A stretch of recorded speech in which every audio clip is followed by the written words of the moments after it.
Syarah nasi apa lu?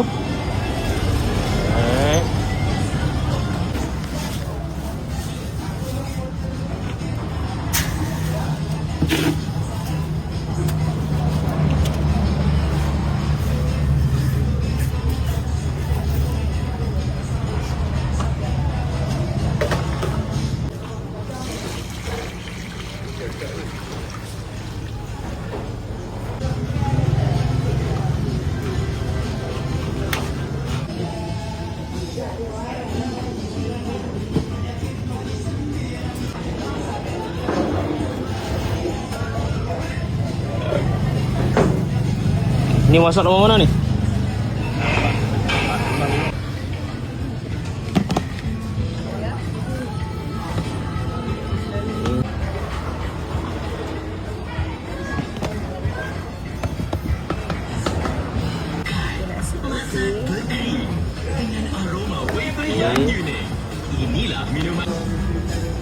Putih. Cekok je saya nak. Okey, telur satu. Telur ni.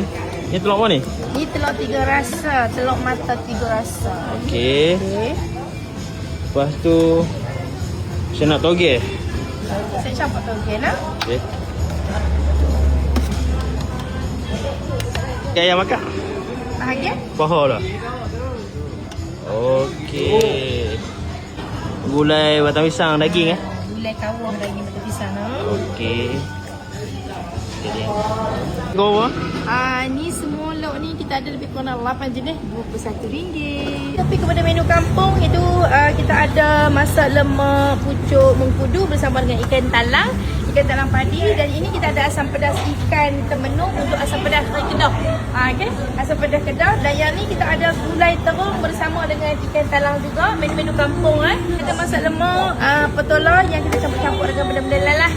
Dengan benda-benda lain, dan sebelum kita lebih yang ni kita ada ikan bekasam buat sendiri, stok sendiri kerabu buah bengkak dah seminggu dah daripada cari, tapi hari ni kita sediakan, alhamdulillah, insyaAllah. Dan yang ni satu lagi kerabu yang memang sangat istimewa, itu kerabu umbuk nyok. Umbuk nyok ni bukan senang nak dapat lah, maksudnya kita hanya boleh dapat setelah 18 tahun pokok nyok, baru boleh dapat umbuk dia. Untuk menu yang seterusnya, ini antara kila jugalah masak lemak siput Belitung yang memang orang suka, masak lemak siput Belitung. Dan kita ada hari ni iaitu kerang rebus yang